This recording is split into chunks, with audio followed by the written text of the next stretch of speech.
Hello बच्चों, welcome to Ashish classes. Ashish classes में आपका स्वागत है। आज हम लोग पढ़ेंगे chemical properties of nitrogen family, यानी नाइट्रोजन फैमिली की केमिकल प्रॉपर्टीज़ के बारे में हम लोग जानेंगे। तो यहाँ पर सबसे पहले हम बात कर लेते हैं ऑक्सीडाइज। ठीक है, ऑक्सीडाइज की बात कर लेते हैं। तो यहाँ पर क्या हो जाएगा कि एलिमेंट ऑफ दिस ग्रुप, मतलब नाइट्रोजन फैमिली के जो एलिमेंट होंगे फॉर्म ऑक्सीडाइज ऑफ टाइप, यानी टाइप के ऑक्सीडाइज फॉर्म करेंगे। कौन कौन सा? X2O3, X2O4 और X2O5, यानी इतने टाइप के हमारे जो क्या होंगे कि ऑक्सीडाइज होंगे वो नाइट्रोजन फैमिली में फॉर्म होंगे। आगे हम बात कर लेते हैं, यहाँ पर आगे अगर हम बात कर लेते हैं कि nitrogen also form nitrous oxide. Nitrogen क्या बनाता है? नाइट्रस ऑक्साइड और nitric oxide, and both these oxide colourless and neutral. ठीक है, तो नाइट्रोजन देखो दो प्रकार के ऑक्साइड बनाता है। कौन कौन से? एक तो हमारा बनता है नाइट्रस ऑक्साइड, ठीक है, नाइट्रस ऑक्साइड यानी Na2O, और दूसरा बनता है नाइट्रिक ऑक्साइड। तो नाइट्रोजन टू टाइप्स के हमारे क्या करता है? ऑक्साइड बनाता है, जो क्या होते हैं? कलरलेस होते हैं और न्यूट्रल होते हैं। ठीक है, नेक्स्ट पॉइंट पे आ जाते हैं। आगे आ जाते हैं कि nitrogen dioxide is a gas. Nitrogen dioxide क्या है? एक गैस है ऑफ ब्राउन कलर, मतलब नाइट्रोजन डाइऑक्साइड क्या है? एक ब्राउन कलर की गैस है, which form brown coloured liquid, जो क्या करती है कि ब्राउन कलर का लिक्विड फॉर्म करती है। कब? एट अ लो टेम्परेचर, एक लो टेम्परेचर पर। ठीक है, convert into a colourless die nitrogen tetroxide. ठीक है, जो एक डाई नाइट्रोजन टेट्राऑक्साइड सॉलिड को क्या करती है? बनाती है, फॉर्म या कन्वर्ट कर देती है। ठीक है, आगे चलते हैं। Nitrogen trioxide and nitrogen pentoxide. Nitrogen trioxide और नाइट्रोजन पेंटाऑक्साइड, ये दोनों क्या होते हैं? ये दोनों कलरलेस गैस हैं। ठीक है, यहाँ पर देखो 2NO क्या हो रहा है कि लो टेम्परेचर पर क्या बना रहा है? N2O5 बना रहा है। ठीक है, तो यहाँ से हमें ये पता चला कि नाइट्रोजन ट्राईऑक्साइड और नाइट्रोजन पेंटाऑक्साइड ये दोनों क्या हैं? ये दोनों क्या हैं? ये कलरलेस गैस हैं। आगे चलते हैं। फिफ्थ नंबर पॉइंट की अगर बात कर लेते हैं तो N2O5, P2O3 are acidic in nature. ठीक है, यानी N2O5 की बात करते हैं और P2O3 की बात कर लेते हैं, तो ये दोनों कहीं ना कहीं क्या है? एसिडिक नेचर में होते हैं। ठीक है, अगर हम AS4O6 की बात करते हैं और Sb4O6 की बात करते हैं तो ये दोनों एम्फोटेरिक होते हैं। ठीक है, ये दोनों ऑक्साइड क्या होते हैं? एम्फोटेरिक होते हैं। और वहीं अगर हम Bi2O3 की बात कर लेते हैं तो ये स्ट्रांगली बेसिक होते हैं। कैसे होते हैं? स्ट्रांगली बेसिक होते हैं। हम एग्जाम्पल के माध्यम से समझेंगे। पहला एग्जाम्पल दिया गया N2O3 और H2O के साथ जब रिएक्शन करेगा तो यहाँ पर क्या बनना भाई? ये एसिड बनना है। तो ये कैसा मीडियम हो गया? एसिडिक मीडियम हो गया। AS4O6 और ये 12HCl यानी हाइड्रोक्लोरिक एसिड के साथ रिएक्शन करेगा तो ये क्या बना रहा? 4AsCl3 + 6H2O। ये कैसा मीडियम होगा? बेसिक मीडियम होगा। ठीक है, अब वहीं पर ये देखो AS4O6 ये 12NaOH के साथ रिएक्शन कर रहा है तो क्या बना रहा? 4Na3SO3 और 6H2O। अब ये एसिडिक नेचर है। तो यहाँ पर जैसा आपको दिया गया है कि ये क्या है हमारा? AS4O6 और Sb4O6 ये दोनों एम्फोटेरिक हैं। एम्फोटेरिक का मतलब ये एसिड के साथ भी रिएक्शन करेंगे और बेस के साथ भी रिएक्शन करेंगे। ठीक है, वैसे ही हमारा Sb4 12HCl के साथ रिएक्शन कर रहा है तो क्या बना? 4SbCl3 + 6H2O। तो ये बेसिक मीडियम हो गया। अब इसी की रिएक्शन हम NaOH के साथ कराएंगे तो ये क्या हो जाएगा हमारा? एसिडिक नेचर में हो जाएगा। ठीक है, तो ये एम्फोटेरिक है, इसलिए ये एसिड बेस दोनों के साथ रिएक्शन करता है। बिस्मिथ की बात करते हैं, यानी B2 जो बिस्मिथ के ऑक्साइड है B2O3 और ये Cl के साथ रिएक्शन करता है तो क्या बनता है? 2BiCl3 3H2O। ये बेसिक नेचर में होता है, स्ट्रांगली बेसिक नेचर में होता है हमारा बिस्मथ का ऑक्साइड जो होता है। आगे, the thermal stability of oxide, यानी ऑक्साइड की जो थर्मल स्टेबिलिटी होती है वो क्या होती है? Decreases from top to bottom in this group. यानी नाइट्रोजन फैमिली में जब हम नाइट्रोजन से लेकर के नीचे आएंगे, है ना, ऊपर से जब नीचे की ओर आएंगे तो इनकी जो थर्मल स्टेबिलिटी होती है वो क्या होती है? डिक्रीज होती है। जैसे ये हमारी नाइट्रोजन फैमिली है, ठीक है, नाइट्रोजन वगैरह, यहाँ पर जितने भी हमारे एलिमेंट होंगे, ठीक है, बिस्मिथ तक, नाइट्रोजन से बिस्मिथ तक। तो जब हम ऊपर से नीचे की ओर आएंगे तो जो थर्मल स्टेबिलिटी है वो क्या हो जाएगी, नाइट्रोजन फैमिली में अप टू डाउन जाने पर थर्मल स्टेबिलिटी लो हो जाती है या डिक्रीज हो जाती है। और देखो इन this group thermal stability also decreasing, तो जो थर्मल स्टेबिलिटी वो also decreasing with increase in oxidation number state या ऑक्सीडेशन स्टेट एलिमेंट। तो देखो थर्मल स्टेबिलिटी इसलिए डिक्रीज होती है क्योंकि हम अप टू डाउन जाएंगे तो क्या होता है, ऑक्सीडेशन स्टेट बढ़ती है। तो याद रखना कि नाइट्रोजन फैमिली में जब भी क्या होगा कि अगर ऑक्सीडेशन स्टेट अगर क्या हो रही है, बढ़ेगी, तो थर्मल स्टेबिलिटी क्या हो जाएगी, डिक्रीज हो जाएगी। और अगर क्या हो जाएगा, अगर ऑक्सीडेशन नंबर क्या हो जाएगा, डिक्रीज होगा यानी कम होगा, तो थर्मल स्टेबिलिटी क्या हो जाएगी, इंक्रीज हो जाएगी। ठीक है, आगे चलते हैं हम लोग। यहाँ पर एग्जांपल्स की बात कर लेते हैं। जैसे N2O3 is more stable then N2O5, यानी N2O3 N2O5 से ज़्यादा स्टेबल है। N2O3 is more stable then Bi2O3। ठीक है, तो ये अभी हमारा ऑक्साइड्स के बारे में हम लोग पढ़ रहे हैं। थोड़ा सा अभी और ऑक्साइड्स के बारे में पढ़ेंगे।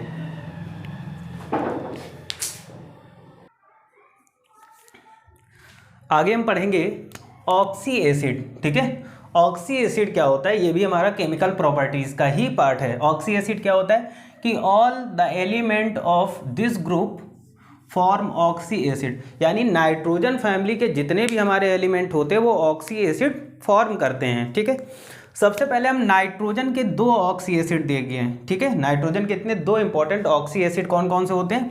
पहला दिया गया HNO3 जिसे हम लोग नाइट्रिक एसिड बोलते हैं, और HNO2 ये क्या हो जाता है, नाइट्रस एसिड। तो नाइट्रिक एसिड और नाइट्रस एसिड ये क्या है, ये दोनों नाइट्रोजन के दो ऑक्सी एसिड हैं हमारे। ठीक है, आगे बात कर लेते हैं। Nitrous acid is stable but nitric acid. ठीक है, ये जो नाइट्रिक एसिड दिया गया है, नाइट्रिक एसिड इज स्टेबल, जो नाइट्रिक एसिड होता है वो क्या होता है, स्टेबल होता है। लेकिन वहीं पर अगर हम नाइट्रस एसिड की बात करते हैं तो वो अनस्टेबल होता है। यानी नाइट्रिक एसिड क्या होता है, stable, but nitrous acid is unstable होता है हमारा। आगे हम बात करते हैं important oxy acid of phosphorus, यानी फास्फोरस के हमारे जो इंपॉर्टेंट ऑक्सी एसिड हैं वो कौन कौन से हैं। तो यहाँ पर देखो ये ऑक्सी एसिड दिए गए और ये उनका फार्मूला। पहले फार्मूले की अगर हम बात कर लेते हैं तो यहाँ पर आ जाएगा हमारा हाइपोफास्फोरस एसिड। हाइपोफास्फोरस एसिड का मतलब H3PO2। ठीक है, मेटाफास्फोरस एसिड HPO2। उसके बाद ऑर्थोफॉस्फोरस एसिड की बात करते हैं H3PO3 हो जाता है। फोर्थ नंबर की बात करते हैं आर्थोफॉस्फोरिक। ठीक है, ये फास्फोरिक है तो क्या होगा, H3PO4 होगा। देन 5 नंबर पे हम आगे देख लेते हैं मेटाफॉस्फोरिक एसिड यानी HPO3। तो ये यहाँ पर कितने जो दिए गए हैं वो हमारे क्या हैं कि फास्फोरस के ऑक्सी एसिड हैं, किसके, फास्फोरस के। आगे हम बात कर लेते हैं in oxy acid of phosphorus, यानी ऑक्सी एसिड फास्फोरस में the hydrogen atom directly link to oxygen atom. देखो फास्फोरस का जो ऑक्सी एसिड होगा उसमें क्या होता है कि जो हाइड्रोजन एटम होता है वो डायरेक्टली ऑक्सीजन एटम से लिंक्ड होता है and are ionisable in the determine the basicity of acid. ठीक है, जिससे हम क्या कर सकते हैं कि बेसिसिटी निकाल सकते हैं। ठीक है, जैसे हम यहाँ पर ले लेते हैं H3PO3।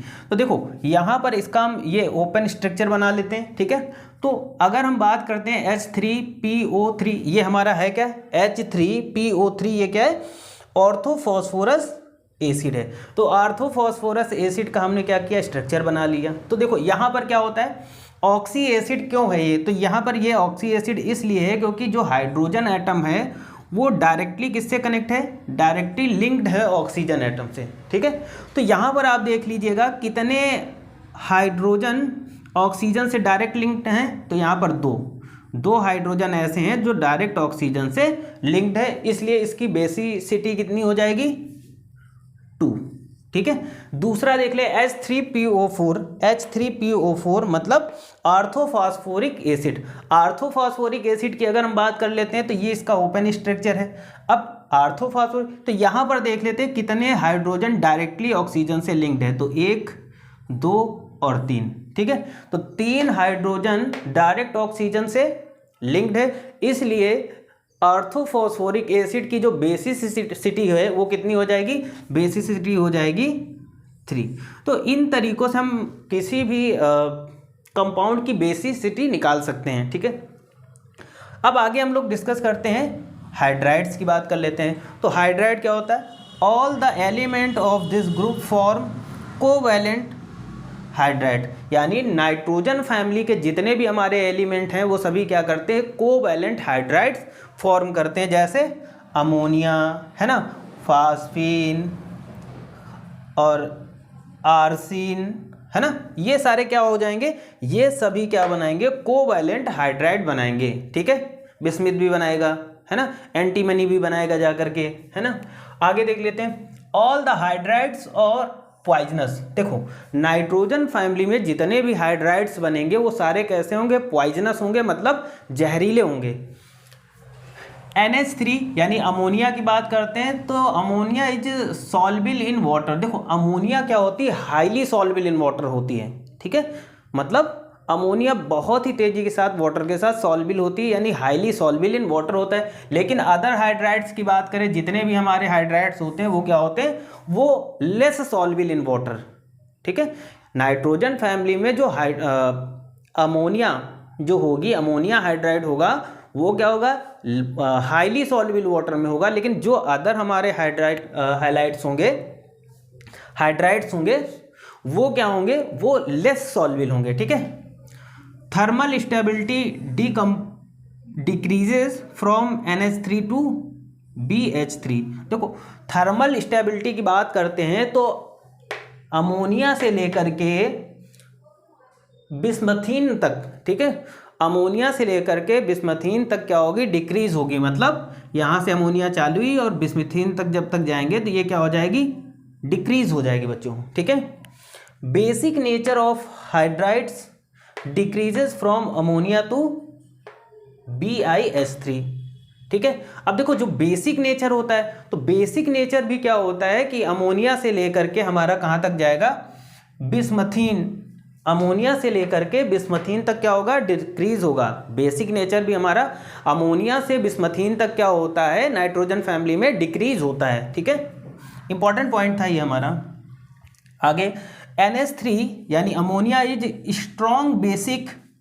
अमोनिया जो होती है वो स्ट्रॉन्ग बेसिक होती है, जबकि PH3 इज वीकली बेसिक। जो PH3 यानी फास्फीन होता है वो क्या होता है, हमारा वीक बेसिक होता है, ठीक। उसके बाद में हम बात करते हैं ASH3, SBH3 and BiH3 are neutral, और बाकी सब क्या होते हैं बच्चों, न्यूट्रल होते हैं। तो केमिकल प्रॉपर्टीज में हमने ऑक्सी एसिड को कंप्लीट कर लिया।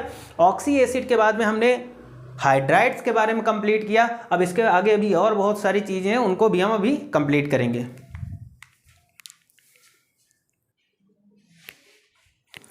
आगे बात करेंगे हाइलाइट्स की, अगर हम बात करेंगे, ठीक है। तो हाइलाइट में क्या होगा कि एक्सेप्ट नाइट्रोजन, यानी नाइट्रोजन को छोड़ करके other element of this group form two types of highlight. यानी बच्चों क्या होगा कि नाइट्रोजन को छोड़ करके नाइट्रोजन फैमिली के जितने भी एलिमेंट होते हैं वो 2 टाइप्स के हमारे हाइलाइट फॉर्म करते हैं। कौन कौन से हाइलाइट फॉर्म करेंगे, तो पहला आ जाता है हमारा ट्राई हाइलाइट, ठीक है। पहला टाइप क्या है, ट्राई हाइलाइट। हम लोग ट्राई हाइलाइट के बारे में जानेंगे। All the element of this group combined directly with halogen, यानी नाइट्रोजन फैमिली के जितने भी एलिमेंट होंगे वो क्या होंगे, डायरेक्ट कंबाइन होंगे हैलोजन से, और टू फॉर्म ट्राई हाइलाइट, जो क्या बनाएंगे, ट्राई हाइलाइट बनाएंगे। एक्सेप्ट, देखो यहाँ पर एक्सेप्शंस बहुत हैं, accept NCl3, NBr3 and NI3, ठीक है। यानी इनको छोड़ करके nitrogen tribromide, nitrogen trichloride, nitrogen triiodide, all the possible halides of all elements are stable, NBr3 and Ni3 are unstable due to following reason. देखो NBr3 और Ni3 ये क्या है, अनस्टेबल हमारे हाइलाइट्स हैं। अब हाइलाइट क्यों ये अनस्टेबल क्यों है, तो उसका रीजन दिए गए। पहला रीजन है कि low polarity of NX nitrogen halide bond, ठीक है। तो यहाँ पर जो पोलैरिटी होगी वो लो होगी, पहला रीजन हमें ये मिल गया, ठीक। दूसरा रीजन क्या दिया गया है कि weak nature of nitrogen of bond, यानी इनका जो नेचर होगा वो कैसा होगा, वीक बॉन्ड नेचर होगा। ड्यू टू क्यों होगा, due to large difference in the size of nitrogen atom and halogen atom. तो नाइट्रोजन एटम जो होगा और जो हैलोजन एटम होगा उनके बीच में जो एटम मतलब डिफरेंस होगा वो बहुत ही ज़्यादा होगा, इसलिए एक ये भी रीजन दिया गया, यानी ये वीक नेचर का होगा, इसलिए ये अनस्टेबल है।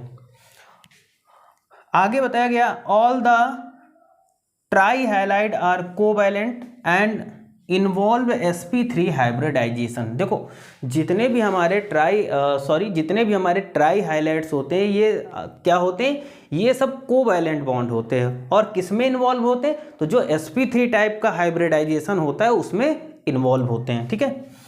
Due to presence of lone pair of electron on central atom these trihalide behave like Lewis base, ठीक है। ये नेक्स्ट पॉइंट में क्या बताया गया है कि due to presence of lone pair electron, यानी सेंट्रल एटम में इनमें क्या होगा कि लोन पेयर इलेक्ट्रॉन प्रेजेंट होते हैं, इसलिए ये कैसा बिहेव करते हैं, ये लुईस बेस की तरीके से बिहेव करते हैं। आगे एक्सेप्ट PF3 फास्फोरस ट्राईफ्लोराइड वगैरह है ना, NF3 और try highlight undergo hydrolysis with water, मतलब PF3 हो या NF3 ये दोनों क्या होंगे, ये वाटर के साथ में हाइड्रोलाइसिस करते हैं, ठीक। आगे देखो बच्चों NCl3 इज एन एक्सप्लोजिव। देखो NCl3 क्या है, ये एक्सप्लोजिव है ना, एक्सप्लोजिव का मतलब जो विस्फोट करता हो। Explosive liquid which on hydrolysis give hypochlorous acid and ammonia. जो अगर हम NCl3 का क्या कराते हैं, हाइड्रोलाइसिस कराते हैं, तो दो प्रकार के कंपाउंड प्रोडक्ट हमें मिलेंगे। पहला क्या मिलेगा, एक तो अमोनिया मिल जाएगा और दूसरा मिलेगा हाइपोक्लोरस एसिड मिलेगा, ठीक है। NCl3 क्या है, हमारा एक्सप्लोजिव है, ठीक है। तो हमने यहाँ तक क्या पढ़ा, हमने यहाँ पर ट्राई हाइलाइट तक पढ़ा। अब पेंटा हाइलाइट के बारे में आगे देखते हैं।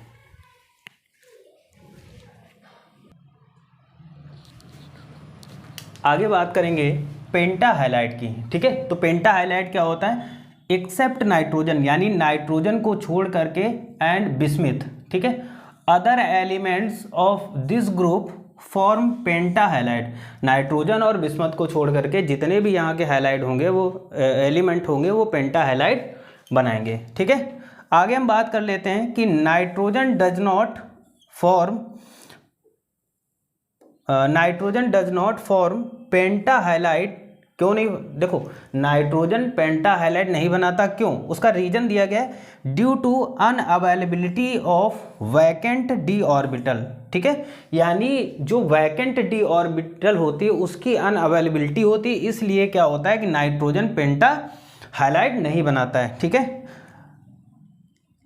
Orbital in outer shell nitrogen it is not expand its octet, ठीक है। यानी इसकी जो ऑक्टेट को है एक्सपेंड नहीं किया जा सकता है, ठीक है बच्चों।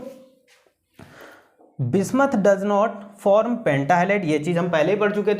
तो जो बिस्मथ होती है वो क्या होती है, पेंटा हाइलाइट नहीं बनाता due to inert pair effect. क्यों नहीं बनाता, तो बिस्मथ इसलिए, जो बिस्मथ होता है वो इसलिए पेंटा हाइलाइट नहीं बनाता है क्योंकि वहाँ पर इनर्ट पेयर इफेक्ट होता है, ठीक है।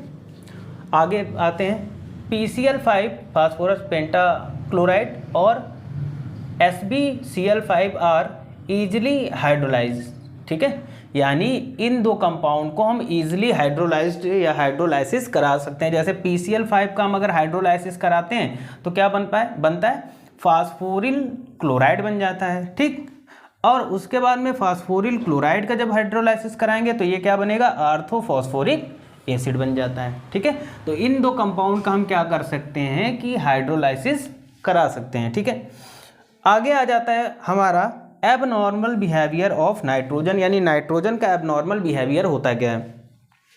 तो at a normal temperature nitrogen is a gas but other members of are solid. देखो, अगर हम नॉर्मल टेम्परेचर की बात करते हैं तो नाइट्रोजन फैमिली में क्या होता है, नॉर्मल टेम्परेचर पर नाइट्रोजन क्या अगर होती है, नाइट्रोजन गैस होती है, जबकि अदर जो मेंबर होंगे उसी फैमिली के वो सब कैसे होंगे, वो सॉलिड स्टेट में होंगे। ठीक है, इट्स वैलेंस सेल डी सब सेल आर एब्सेंट। देखो, इसमें क्या होता है कि इसमें जो वैलेंस सेल होती है यानी डी सब सेल जो होती है वो क्या होती है, एब्सेंट होती है नाइट्रोजन में। ठीक है, two nitrogen unit to form triple bond. देखो, दो नाइट्रोजन की दो यूनिट, जैसे एक ये नाइट्रोजन और एक ये नाइट्रोजन, तो इनके बीच में जो बॉन्ड बनता है वो कौन सा बॉन्ड बनता है, ट्रिपल बॉन्ड बनता है, ये आपको पता होगा। ठीक है, आगे चलते हैं। Nitrogen form 5 monomeric oxides. ठीक है,